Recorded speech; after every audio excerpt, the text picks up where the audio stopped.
Estende as mãos para cá, irmão. Pai, em nome do teu Filho Jesus Cristo, Deus, eu te apresento a vida da tua serva aqui neste momento. Papai querido, que ela venha desprender de tudo, Senhor. Que ela não se preocupe com nada, porque o Senhor vai usar ela de uma forma sobrenatural. Papai querido, que o Senhor venha selar a mente, os olhos, a boca, o pensamento dela, o emocional dela. Deus, que o Senhor guarda ela e livra ela de toda seta, de todo dardo, de todo gafanhoto. Tudo que não provém de ti, Deus. Guarda a filha dela, o pai dela, Senhor. Guarda o lar, o ministério, a saúde dela, Deus. Seja guardado debaixo das tuas mãos poderosas, Pai. E vem, Santo Espírito, usa a tua filha como flecha lançada, Deus, para que venha entrar nos nossos corações, Deus. E que essa palavra, Senhor, nunca mais saia da nossa mente. Em nome do Pai, do Filho e do Espírito Santo de Deus, em nome de Jesus. Amém.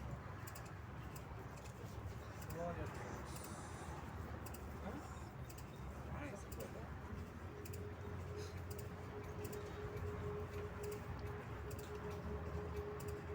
Cumprimento a igreja, na graça e na paz do nosso Senhor Jesus. Amém. O Senhor, na verdade, já tinha me dado essa palavra há algum tempo. E eu falei, Senhor, o dia que o Senhor quiser que eu falo, né, o Senhor vai me dar a oportunidade para falar. E Ele, de forma misericordiosa, me deu essa oportunidade hoje. Eu louvo a Deus por isso. Porque primeiro Ele fez com que eu estudasse o livro de Hebreus, eu meditasse nele para a minha vida, Glória a Deus. para depois eu poder ministrar na vida da igreja. E hoje eu quero falar, um dia tão importante, eu não sabia que eu ia ministrar no dia da Santa Ceia, mas a palavra tem tudo a ver, que são os perigos da queda da graça, os perigos da perda da salvação para aqueles que já são de Cristo. Nós não estamos falando aqui de pessoas que não vieram para Cristo, mas os que já vieram, que eles devem atentar para que não perca o nome no livro da vida. Amém? E eu quero abordar duas situações que têm confundido, que têm desafiado a igreja em todo o tempo. O primeiro dele é como não perder a fé nem a confiança em Cristo nos momentos de grande prova, de grande sofrimento. Como não perder a salvação nesses momentos. E o outro grande obstáculo é como não perder, como não abandonar a fé e a obediência à palavra de Deus quando nós temos mais amor pelas práticas pecaminosas. São grandes obstáculos, irmãos, que estão diante de todos nós, porque todos nós temos áreas frágeis, todos nós temos provas no decorrer da nossa caminhada e muitos se perdem nesses obstáculos. Mesmo dentro da igreja, servindo a Deus, não agradam o Senhor. É verdade. Não estão fazendo a vontade do Pai, por conta desses obstáculos que eu quero que eu e você meditemos, né?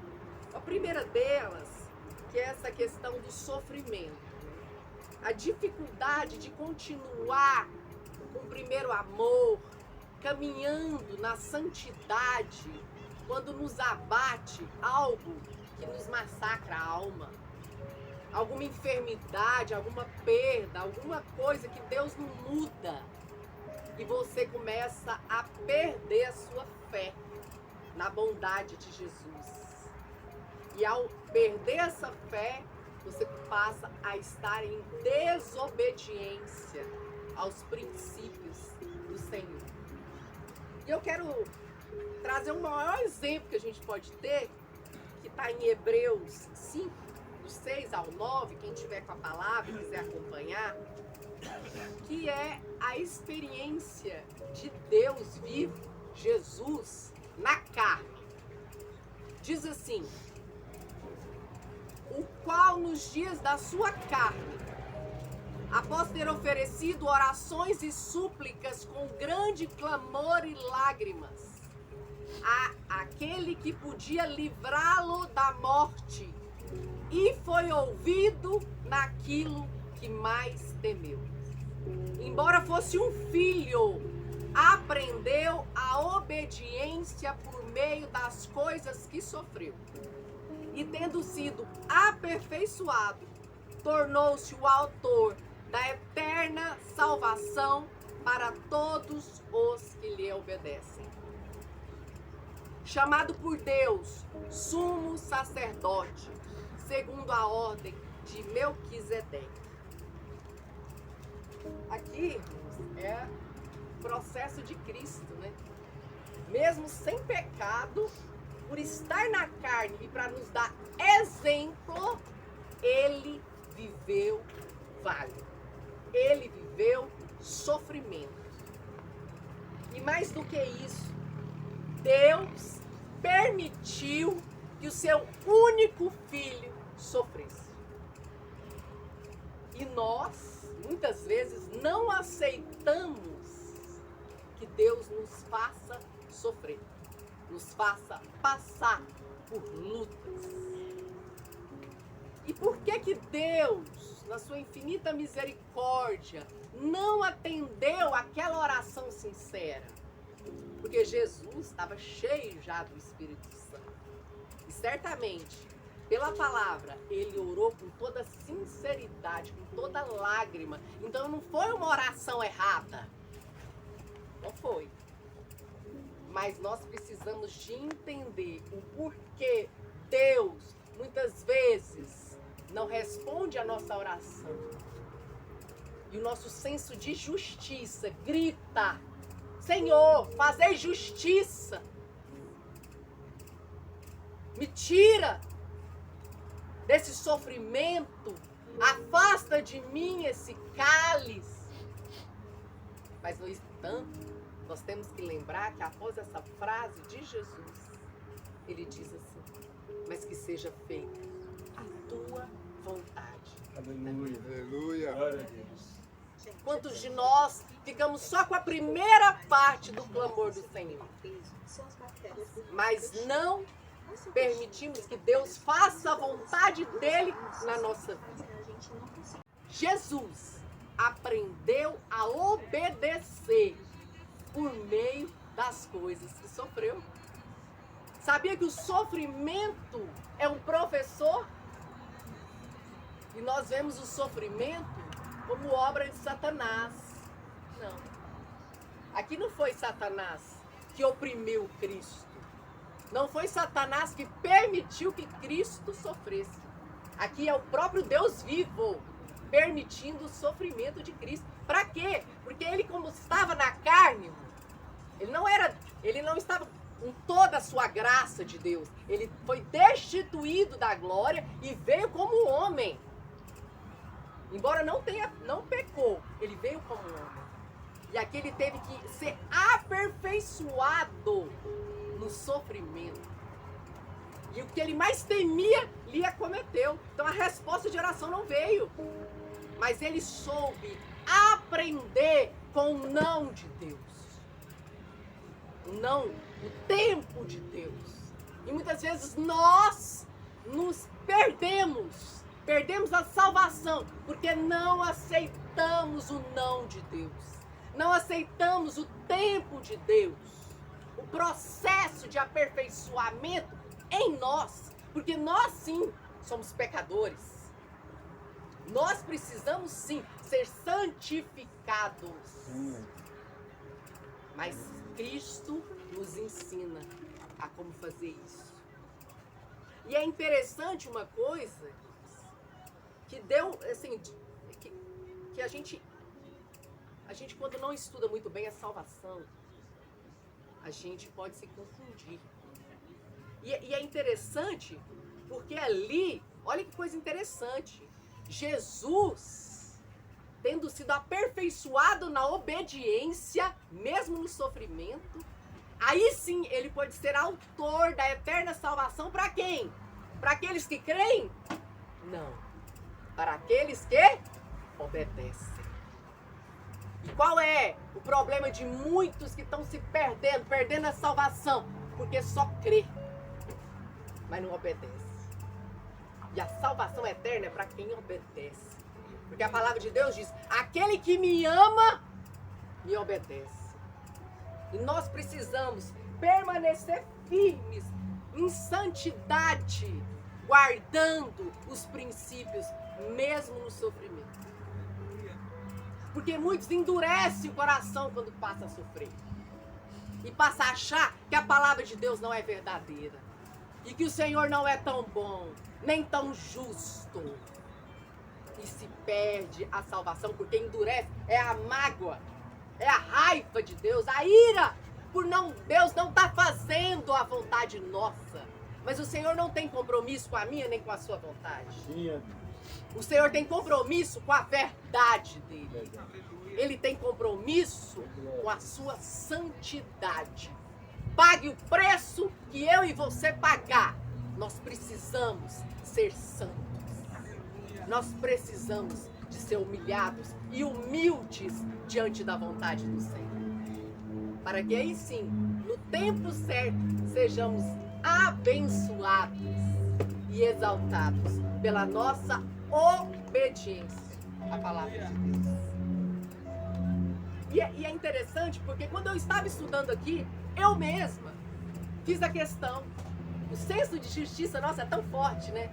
Eu mesmo falei assim: uai, Senhor, mas nós não somos salvos, não é pela graça?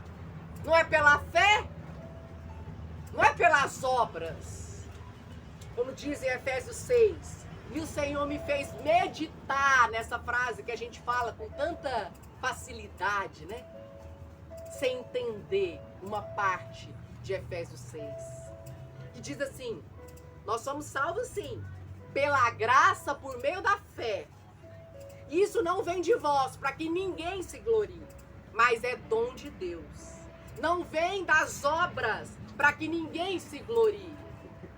Só que nós temos que entender o versículo 9 e 10, que diz assim: o propósito de sermos salvos, de irmos para Cristo, é para as boas obras, para quais o próprio Deus nos capacita, nos prepara para que andemos nela. É todo dia, andemos nas boas obras. De nada adianta o primeiro amor, aceitar Cristo e depois andarmos nas más obras. Sim. Fazendo a nossa vontade. De nada adianta. Porque assim estaremos perdendo a nossa salvação. Porque estaremos em desobediência à autoridade e à vontade de Deus. E eu falei, realmente, Senhor, nós somos criados o quê? Para agradar a Deus. Nós somos criados para quê? Para sermos parecidos com Jesus. E nesse caminhar de sofrimento, nós fechamos o nosso coração para o professor dor. E abrimos o nosso coração para o ego, para a nossa vontade. Isso nos distanciará de Deus, a ponto de perdermos a salvação, mesmo crendo na obra salvítica do Messias. E tanto é que aí, no capítulo 6, o Senhor é muito maravilhoso, né? Ele traz uma doutrina complexa, mas depois dá exemplo. E aí ele dá exemplo de 2 tipos de pessoas que tiveram um encontro com Jesus. Uma é a terra que recebeu a água viva. E daquela terra cheia de água, cheia de riqueza, produziu fruto, erva útil. E o outro recebeu da mesma água. Teve contato com Cristo, conheceu a palavra de Deus, teve experiência com o Espírito, foi usado tremendamente. Mas dela foi produzido espinhos. Será que qual tipo de terra nós somos? Porque de nada adianta receber, ter experiência e produzir maus frutos. Produzir pecado. Desobedecer a Deus. E o Senhor diz o seguinte: a primeira terra, a terra que recebeu de tudo isso, que somos nós. Porque nós, quando estamos na igreja, a gente recebe coisa demais. A gente recebe a palavra, a gente aprende a adorar, a gente aprende a orar, a gente recebe milagres, a gente recebe cura, como foi testemunhado aqui, reconciliação, salvação, a gente é usado. Mas o que Deus promete aqui no versículo do capítulo 6 é a maior da bênção. E aí não está no plural, é bênção, que é a salvação. E para aquela outra terra que recebeu tudo de Deus, que recebeu o sacrifício de Jesus e produz más obras, obras da carne, essa vai receber maldição. Vai ser rejeitada por Deus e vai ser queimada. E se a gente lembrar onde que é queimado, é no lago do fogo, do inferno. Para essas pessoas que tiveram toda essa experiência, aceitaram Jesus, foram batizadas nas águas, foram extremamente usadas, se elas não permanecerem fiéis até o último dia à palavra, em obediência, para essa só resta o lago do fogo. E isso é assustador. É assustador. Por isso que fala que aquele que esteja de pé, faça de tudo para continuar firme, para não cair da graça. Agora, um outro obstáculo tão perigoso quanto não saber passar pelo sofrimento em obediência, em temor a Deus, é a carne, o prazer dos pecados. Tão perigoso para a nossa salvação. Romanos 3:23 diz assim: a separação eterna da presença de Deus é a pior consequência de todo pecado. E muitas vezes a gente quer trazer a salvação, o sangue de Jesus para nos lavar, mas não quer permanecer limpo. Como nós louvamos, alvo mais alvo do que a neve. Mas a santidade é responsabilidade nossa. Embora a santificação vem de Deus, para que ninguém se glorie das boas obras. E é interessante isso, irmãos, porque verdadeiramente nós sabemos que todos nós somos pecadores, mas aqui nós não estamos falando do pecado fortuito, do pecado que você peca sem querer. Aqui, o que faz nós sairmos da graça e perdermos a salvação é o pecado rotineiro, a prática do pecado, o pecado voluntário. Esse sim vai te tirar, eu e você, do céu.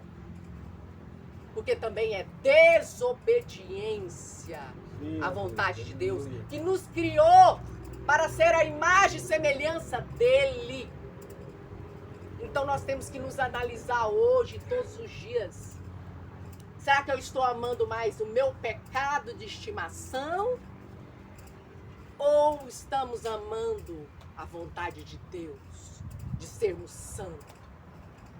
Porque nós não estamos sozinhos. Nós temos o Espírito Santo para nos fazer vencer qualquer pecado. E se nós não vencemos esse pecado de estimação, é porque nós não queremos. Porque todas as condições já foram dadas. O sacrifício já foi feito.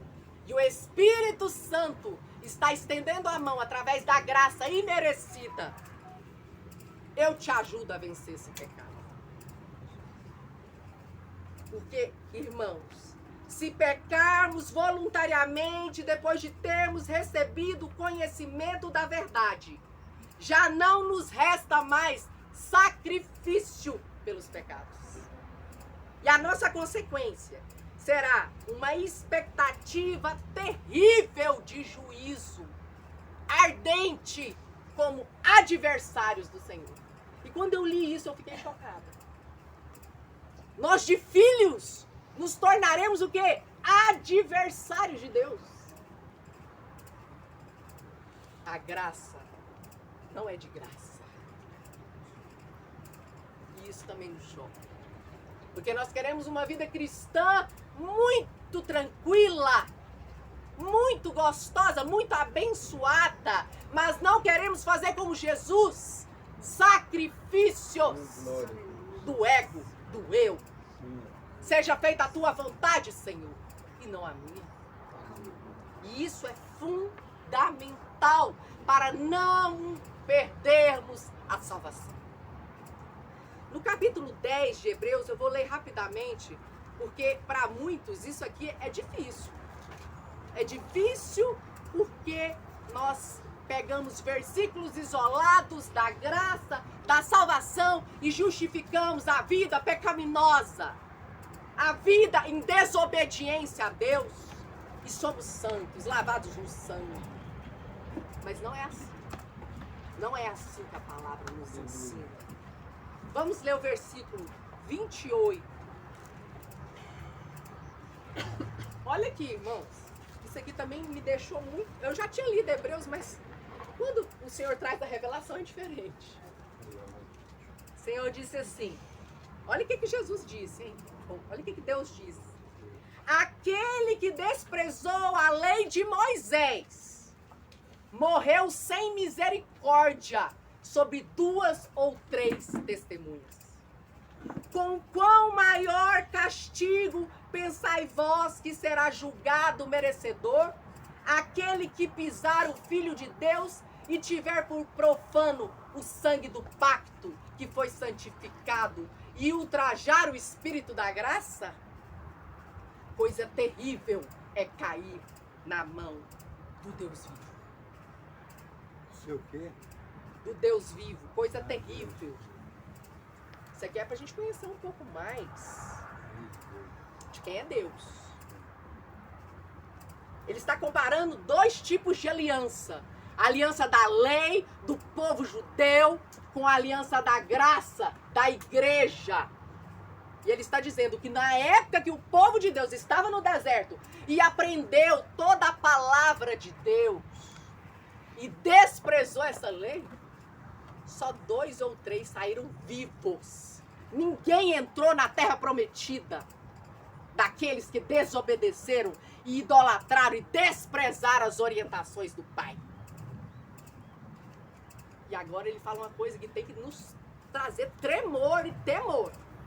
Quão pior vai ser para a igreja, já na graça, desprezar o Filho de Deus e o Espírito Santo que nos foi dado. Quão pior. E a gente acha que vai passar ileso, que vai ser salvo sim, e no dia da tribulação vai subir sim, porque eu aceitei Jesus. Não é tão simples. Nós temos que permanecer fiéis e obedientes, seja no sofrimento, seja na renúncia da carne. E para finalizar, Hebreus 6, 4 a 6. Eu estou trazendo vários versículos aqui, irmãos, é para quebrar a nossa ideia que a salvação é de graça e que Jesus fez tudo. Ele fez. Mas ai de nós, se não valorizarmos esse sacrifício. Ai de nós. Seremos queimados, vivos, como adversários de Deus. E nosso nome será apagado, sim, do livro da vida. Oh, glória. Porque aqui diz a palavra. Olha isso aqui. Hebreus 6, 4, 6. Porque é impossível. Olha que a palavra de Deus diz, é impossível. Ao Deus que tudo pode. Que os que uma vez iluminados, ou seja, aqueles que conheceram a verdade de Cristo, a palavra, nós. Se eles caírem, sejam outra vez renovados para o arrependimento, visto que eles mesmos estão crucificando de novo o Filho de Deus e expondo abertamente a vergonha.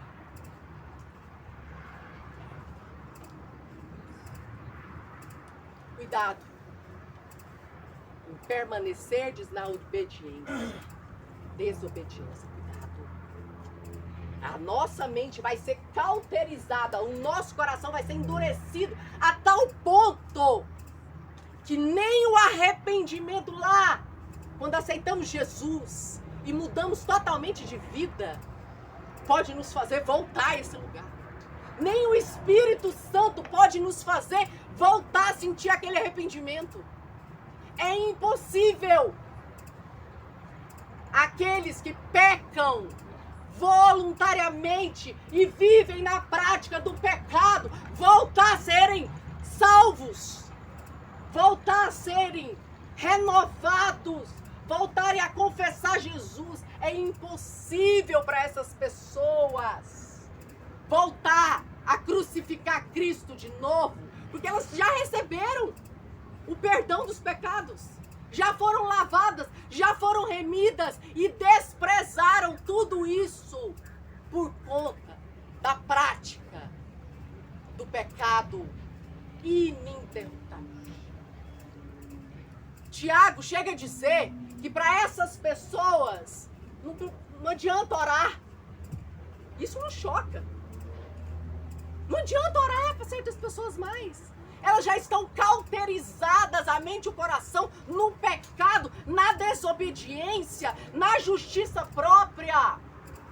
Elas não têm mais salvação. E elas conheceram o Deus vivo. Foram lavadas e remidas no sangue. E aí vem, para finalizar, um conselho de Paulo para mim e para você, para não chegar nesse ponto. Capítulo 12, versículo 28.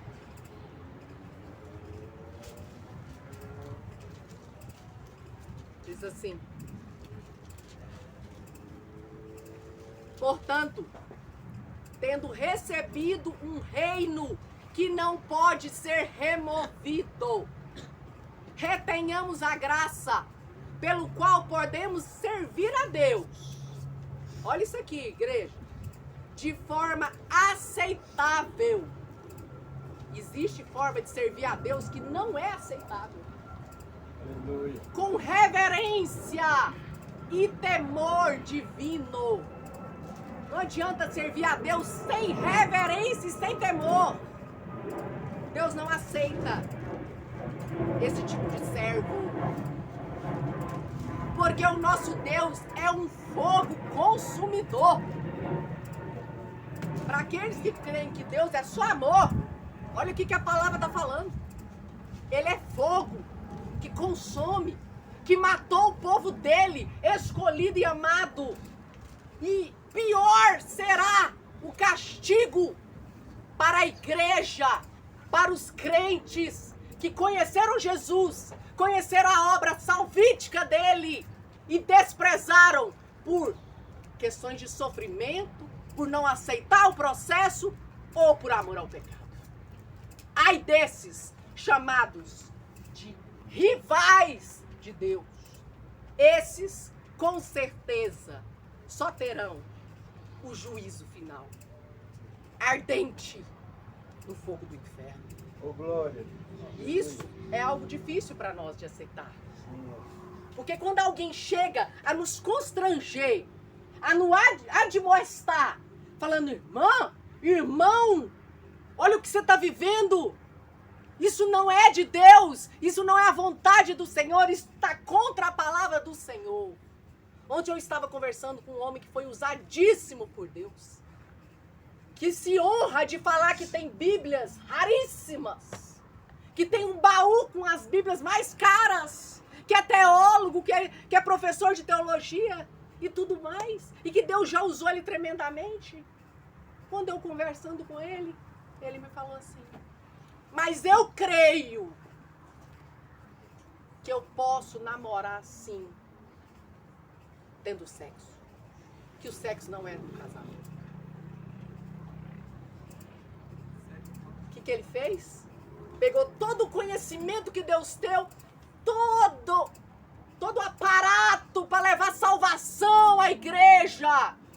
E por conta do amor à carne, ele distorceu a palavra de Deus. E mesmo assim, se diz que tem comunhão. E como eu vou exortar uma pessoa assim? Como? Se ele já está tão cauterizado. Tenhamos misericórdia de nós mesmos. Sim. Porque não veremos a face do Senhor. Sem santidade, ninguém verá a face do Senhor. Verdade. Ninguém. Aleluia. Pode orar, pode jejuar, pode ofertar, pode dizimar, pode pregar, pode orar, Sim. pode fazer inúmeras curas, ter um ministério grandioso. Se não tiver santidade, obediência e se humilhar à vontade soberana de Deus, não vai ver a face dele. Porque a graça é pela fé, mas para boas obras e não para más obras. Isso tem que nos causar temor. Eu imaginei que hoje não seria um culto alegre. Amém. Eu imaginei. Falei, Senhor, só tu mesmo para me dar umas palavras dessas. Eu podia falar tantas coisas maravilhosas e o Senhor falava: eu educo, eu trago a vara e o cajado para trazer consolo e salvação àqueles que eu amo. Aleluia. Porque aqueles que eu não amo já estão perdidos e condenados. Oh, glória. Aprendamos, como Davi, a entender que a vara, a admoestação, o cajado do Senhor nas ovelhas é para aqueles que Ele ama. Sim. Mas sejamos verdadeiramente transformados pela palavra de Deus, para que verdadeiramente o nosso nome permaneça no livro da vida até o dia que Ele nos visitar. Verdade. Glórias a Deus. Eu agradeço a oportunidade. Aleluia. Glória a Deus. Eu amo quando Deus dá umas cajadadas na gente, porque é sinal que ainda a gente tem jeito. E quando ela estava lendo aí, falando, eu abri aqui, saiu aqui em Hebreus 12, que fala aqui, capítulo 12, versículo 11. Nenhuma disciplina é agradável no momento em que é aplicada. Ao contrário, é dolorosa, né? Mais tarde, porém, produz uma colheita de vida justa e de paz para os que assim são corrigidos. Amém. Amém? Então não é as minhas palavras, é a palavra do Senhor. Então não veja como isso aqui um apontamento, mas veja isso aqui como um amor, Amém. como cuidado, como Amém. zelo, como Sim. proteção. Amém. Porque se ninguém te falar a verdade, como que você vai seguir? Verdade. Como? Você vai continuar seguindo no erro? E aí, a hora que chegar lá no céu, porque Deus é muito justo, é muito certo, é muito correto, você vai ter o argumento de falar: Senhor, mas ninguém me ensinou. Senhor, ninguém me mostrou o caminho. Mostrou naquele dia que você estava, dia 5 de março, sentado lá no monte, naquele sol quente, a minha filha usou para te exortar. Aleluia. Então nada vai ter desculpa. É verdade. Nada. Nada. Então é o momento agora que eu quero dizer para os irmãos, aqueles que forem cear, vamos orar e vamos pedir perdão para Deus. E entendemos também que a Santa Ceia é uma aliança, é uma remissão dos nossos pecados. Porque quando foi pregado em Coríntios, por isso que eu falo para os irmãos lerem a palavra, porque muitas pessoas deixam de cear porque não lê a palavra, não conhece a verdade. Porque a palavra só te proíbe de você de cear se você não crê em Jesus. E se você não ter aceitado Jesus como seu único Salvador. Mas a partir do momento que você crê em Jesus, que você errou, mas você pediu perdão e você toma a Santa Ceia, está trazendo a remissão do seu pecado e te fortalecendo. Para o próximo mês você está mais forte e está negando mais. Você está recebendo uma dose de amor do Senhor Jesus sobre a sua vida. Mas muitos pregam que não pode. Mas esquece que lá na igreja de Coríntios, quando Paulo falou aquilo, porque lá bebia vinho. E eles iam para lá para encher a cara. Agora imagina todo mundo bêbado dentro da igreja. Bêbado, comia, bebia, era uma anarquia. Verdade. Por isso que falou, que Paulo pregou aquela questão de não cear, porque não esperava, comia demais, bebia demais e não tinha esquecido de tudo o que Jesus tinha feito lá naquela cruz. E eu aqui na igreja, Templo Moreal, o Senhor falou assim que eu não posso proibir ninguém de cear. Porque a ceia é a remissão do meu e o seu pecado. Amém. É o que nos fortalece. Porque quando tomamos a ceia, nós temos noção do quanto nós somos amadas. E quando nós formos lá pecar, aí a gente fala, eu não posso fazer isso. Porque eu tenho uma pessoa que morreu na cruz por mim. Então eu não vivo mais eu, mas Cristo vive em mim. Amém? Aqui a ceia. Eu gostaria de saber. Tá falando? Coríntios. Isso. Coríntios 11. Eu gostaria que os irmãos que for cear ficar em pé. De pé, por favor. Glória a Deus, aleluia. Estende as mãos para cá. Pai, em nome do teu Filho Jesus Cristo, Deus, eu te apresento esse suco aqui neste momento, Pai, que está aqui, Senhor. Nós estamos fazendo aqui o seu memorial de tudo que o Senhor fez naquela cruz por amor a nós. Porque o Senhor saiu do teu trono, se fez pecador, levou sobre si todas as nossas maldições, está sentado à direita do Deus Pai, intercedendo por nós através do Santo Espírito da verdade. Papai querido, que esse suco e esse pão se tornem seu sangue e sua carne, para que venha, Senhor, sobre nós a sua libertação, a sua cura, a sua salvação, para que nós venhamos, Senhor, fugir do pecado, para que o teu amor possa entrar dentro da nossa alma, e nós nunca mais, Senhor, deixar de crer no teu sacrifício. Espírito Santo, nos convence a ser melhor através, Senhor, dessa ceia que nós vamos tomar hoje. Que o teu amor inunde o nosso ser e que nunca mais sentimos sozinhos nem vazios, Senhor. Porque o Senhor está conosco a todo tempo. É o que nós te pedimos em nome do Pai, do Filho e do Espírito Santo de Deus, em nome de Jesus. Amém.